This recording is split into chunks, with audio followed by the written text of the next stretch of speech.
Hey guys, welcome back. आज चाहिँ हामी अब C को लाइब्रेरी फंक्सनहरुको बारेमा बुझ्ने छौं हैन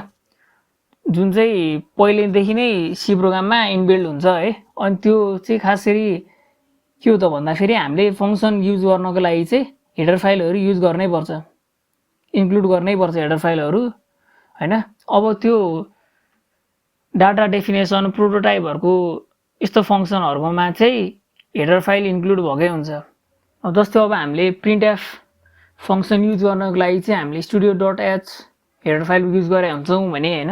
अब scanf पनि युज गर्छौं studio.h को लागि हो त्यो हेडर फाइल युज गर्नै पर्छ के हामीले यो फंक्सन युज गर्नको लागि जुनसुकै फंक्सन होस् त्यसको रेस्पेक्टिभ हेडर फाइल हुन्छ र अब अर्को कुराहरु यो मेन फंक्सन जुन छ हैन मेन फंक्सन चाहिँ हामीले अब यो प्रोग्राम भरि यो सिरिज भरि धेरै युज गरेका छौं नि त अब फंक्सनको चाहिँ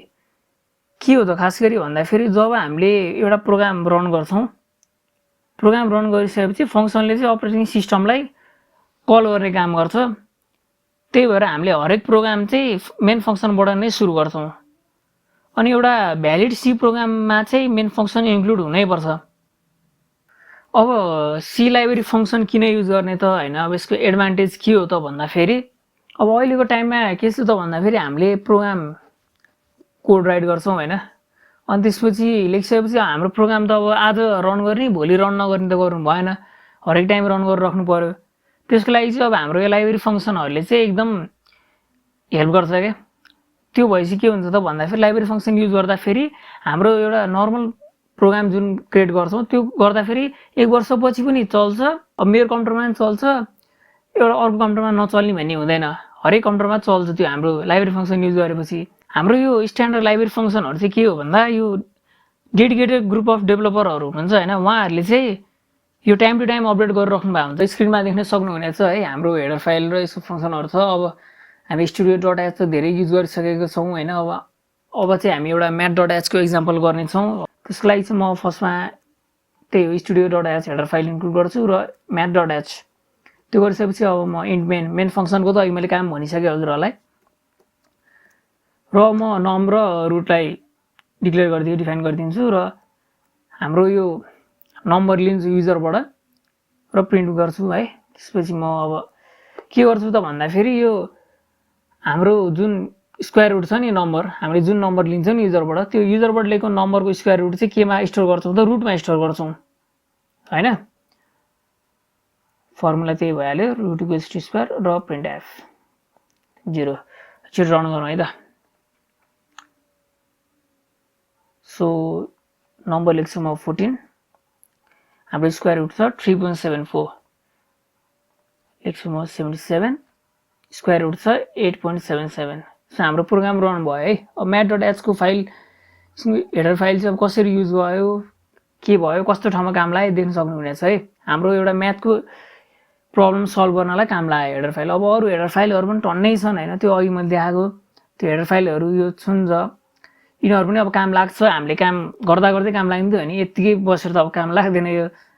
केही काम गरेपछि एक्जाम्पलहरु हेर्दैपछि क्वेशनहरु गरेपछि त काम लाग्ने हो नि र अब चाहिँ हामी अर्को एक्जाम्पल गर्छौं हैन त्यसमा चाहिँ डिजिट हो कि हैन भनेर चेक गर्छौं त्यसको लागि चाहिँ एउटा फंक्सन युज हुन्छ जुन हो इज डिजिट हैन त्यो फंक्सनले चाहिँ अब क्यारेक्टर चाहिँ हाम्रो न्यूमेरिक क्यारेक्टर हो कि हैन भनेर चेक गर्छ हैन अब न्यूमेरिक क्यारेक्टर भन्नाले 0 देखि 9 सम्म 0 देखि 9 सम्म हैन हो कि हैन भनेर चेक गर्छ र त्यसको फंक्सनको लागि चाहिँ हामीले हेडर फाइल ctype.h युज गर्छौं हैन र फर्स्टमा म यहाँ ctype इन्क्लुड गरिदिन्छु है अनि अब ctype चाहिँ के को लागि त भन्दा इज डिजिट युज गर्नको लागि इज डिजिट फंक्सन र अर्को चाहिँ studio.h के को लागि त भन्दा printf फंक्सन युज गर्नलाई र म मेन फंक्सन गर्दै र 4 बाट सुरु गर्छु किनभने डिजिट हो नि त 4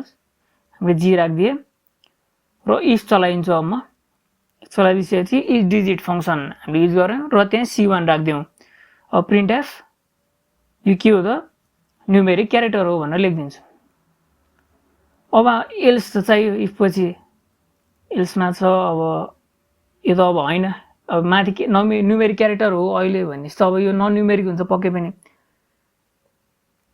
ल रिटर्न 0 अब यहाँ खासै के भयो भन्दाखेरि जब हामीले 8 हान्यो जुन C1 को भ्यालुमा 8 राखेपछि त्यो न्युमेरिक भ्यालु हो। न्युमेरिक भ्यालु हुँदा फेरि चाहिँ अब यो इच डिजिट फंक्सनले के गर्यो त भन्दा 1 रिटर्न गर्दियो। 1 भनेको ट्रु। अनि त्यसपछि अब यो बडी छ नि इफ को त्यो एक्जिक्युट भइदियो, प्रिन्ट भइदियो। र अघि हामीले जी लेख्दा फेरि चाहिँ के थियो त भन्दा यो नन न्युमेरिक भ्यालु थियो जी चाहिँ। अन्त के भयो त यही फंक्सनले इच डिजिट फंक्सनले 0 रिटर्न गरिदियो। 0 भनेको फल्स। र हाम्रो के त इफलाई इग्नोर गरेर एल्समा गएर एक्जिक्युट गरिदियो। र अब हामी अर्को भिडियोमा चाहिँ हामी एउटा इम्पोर्टेन्ट कन्सेप्ट छ है, त्यसलाई चाहिँ लोकल र ग्लोबल स्कोप भन्छ, त्यो बुझ्ने छौं। Thank you guys.